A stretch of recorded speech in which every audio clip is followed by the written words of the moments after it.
Kartel de los Soles do të përcaktohet si një organizatë terroriste huaj nga Shtetet e Bashkuara të Amerikës. Vendimi u njoftua nga Departamenti i Shtetit, që edhe njëherë pretendoi se karteli drejtohej nga Nicolas Maduro dhe zyrtarë të lartë vendit.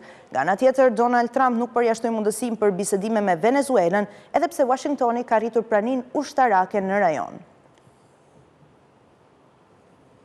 Shtetet e Bashkuara do të përcaktojnë Kartel de los Soles si një organizatë terroriste të huaj. Washingtoni ka pretenduar vazhdimisht se karteli udhëhiqet nga presidenti i Venezuelës Nicolas Maduro dhe zyrtarë të tjerë të lartë të vendit, diçka që Caracas i zyrtare ka mohuar vazhdimisht. Departamenti i Shtetit tha në një njoftim se as Maduro dhe as miqtë e tij nuk përfaqësojnë qeverinë legjitime të Venezuelës. Mëtej thuaj se Kartel de los Soles, bashkë me Tren de Aragua dhe Sinaloa, janë përgjegjëse për dhunën si dhe për trafikimin e drogës në Shtetet e Bashkuara dhe në Europë. Përcaktimi si organizatë terroriste e huaj është një nga përcaktimet më serioze kundër terrorizmit nga Departamenti Amerikan i Shtetit. Është e palishme që personat amerikan të ofrojnë me vedi mbështetje ose burime materiale për një organizatë huaj terroriste dhe përfaqësuesve dhe anëtarëve të tyre u ndalohet hyrja në Shtetet e Bashkuara. Ky përcaktim, i cili do të hyjë në fushim më 24 nëntor, vjen ndërsa Shtetet e Bashkuara kanë rritur praninë e tyre ushtarake në Karaibe, edhe me aeroplan mbajtësen më të madhe në botë Gerald Ford. Tensionet janë rritur midis presidentit Donald Trump dhe Nicolas Maduro, ndërsa forcat amerikane kanë sulmuar disa anije që dyshohet se transportonin drogë në Karaibe ose në pajsor, duke lënë 10 të vrarë.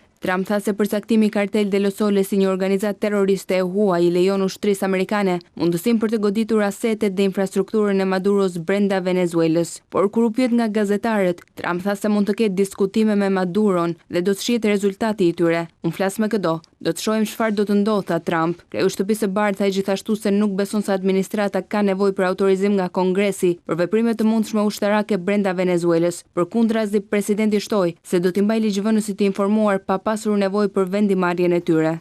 Trump ka thënë ndër të tjera se ka marrë një vendim në lidhje me një ndërhyrje ushtarake në Venezuelë, por nuk pranoi ta bënte të ditur për publikun. Tensionet në rritje kanë shtuar dyshimet se Shtetet e Bashkuara po përgatisin një pushtim toksor të vendit të Amerikës Latine. Washingtoni ka shtuar forcat në Karaibe dhe gjithashtu në Puerto Rico, duke e kthyer në praninë më të madhe ushtarake në rajon në dekada. Stërvitjet e përbashkëta me Trinidad dhe Tobago që janë kritikuar nga Maduro, gjithashtu mund të sinjalizojnë një hap të tillë. Ndërkohë, udhëheqësja e opozitës së Venezuelës Maria Corina Machado, e cila fitoi çmimin Nobel për paqe, i ka bërë vazhdimisht thirrje presidentit amerikan për të ndërhyrur ushtarakisht në Venezuelë për të përmbysur regjimin e Nicolas Maduro.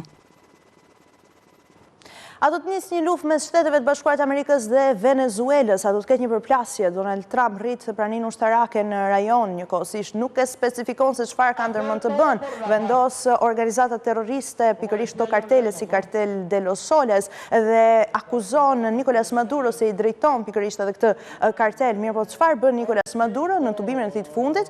Ai del përpara mbështetësve dhe nis të këndoj Imagine nga John Lennon, një këngë paqeje. Segundo punto de trabajo, peace, peace, peace. Hacer todo por la paz. Como decía John Lennon, ¿no? Alfred Nazaret, ¿cómo era la canción de John Lennon? Imagine us people.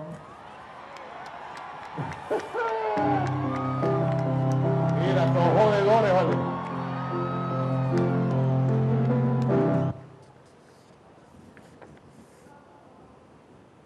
Qué canción tan bella, la letra, para las más jóvenes, busquen la letra. Es una inspiración para todos los tiempos, es un himno.